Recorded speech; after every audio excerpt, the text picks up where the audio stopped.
The 2016 ITU season continues to gather pace as the latest World Cup races took in Chengdu in China, always one of the most colourful stops. 56 elite men got the 2-lap 1500-metre non-wetsuit swim underway at just after 9:30 local time. Belgium's Martin van Riel was soon in clear water as he negotiated the swim buoys.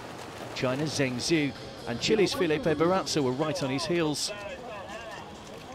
The Belgian managed to hold his lead to exit the water first and head back into the water for lap 2, watched by large crowds on the water side. This was proving extremely competitive, with no one able to establish any significant advantage.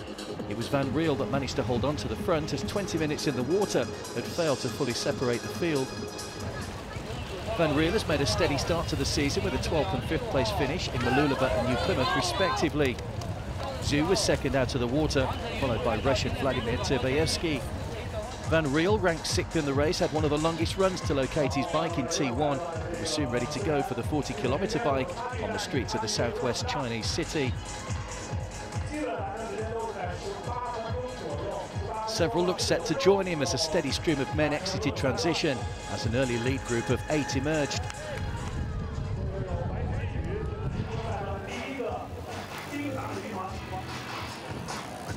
They worked well together and had soon opened up a lead on the chasers. Azerbaijan's Rostislav Petsov and Mexico's Rodrigo Gonzalez were among those trying to make up the deficit. As the chase group came through transition, they'd managed to make up the gap and form one large main group. But on lap 2, Gonzalez and Japan's Kohei Tsubaki broke away from the field and continued to add to their lead lap by lap. The two were sharing the workload at the front, with the chasers making little headway into cutting down the gap as the two leaders enjoyed the expanse of the Chengdu highways. As they reached T2, a healthy lead of 1 minute 13 seconds had been established. Would both men manage to hold on to seal a place on the podium? A congested transition made for a spectacular sight as the remainder of the field racked their bikes to head out on the 10k run in pleasant conditions. Gonzalez, though, clearly had one intention, that was to win the race.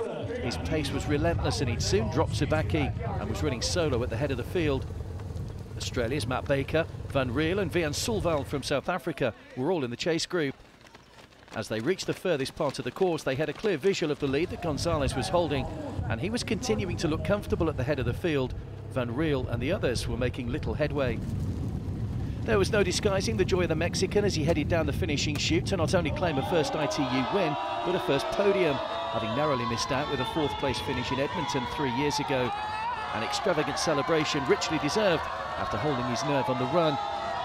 23 seconds later, Petsov continued his excellent start to the 2016 season, following up 3rd in New Plymouth with silver here, while Van Riel sprinted through for 3rd and his first ITU podium finish. To be honest, I just was waiting for someone to join the breakaway, and if not, I was going to try it by myself. But Tsubaki was a great ally. He was very cooperative, so we were working very hard and very good on the bike, and that allowed us to have a good advantage that at the end allowed me to run comfortable and to secure the podium. You're still smiling, you're so happy. Yeah, it's just amazing. What I have been waiting for a long time, and finally the moment has come. Bueno, la verdad es que esta es una victoria muy importante para mí. Llevo mucho tiempo buscando una victoria en una Copa del Mundo. Fui con una mentalidad de arriesgarlo todo y pues arriesgarlo para simplemente conseguir todo o nada. No me bastaba con hacer un top 10, que ya lo he hecho muchas veces. Esta vez simplemente quería estar en lo más alto del podio y bueno, arriesgándolo en la bici y fugándome con el japonés lo conseguí. Fue un muy buen trabajo con Tsubaki, que también cooperó en la bici. Y bueno, la verdad es que estoy muy emocionado porque ese es un paso muy importante para lograr la calificación olímpica y bueno, ahora recupero otra vez la 3ª plaza olímpica para mi país.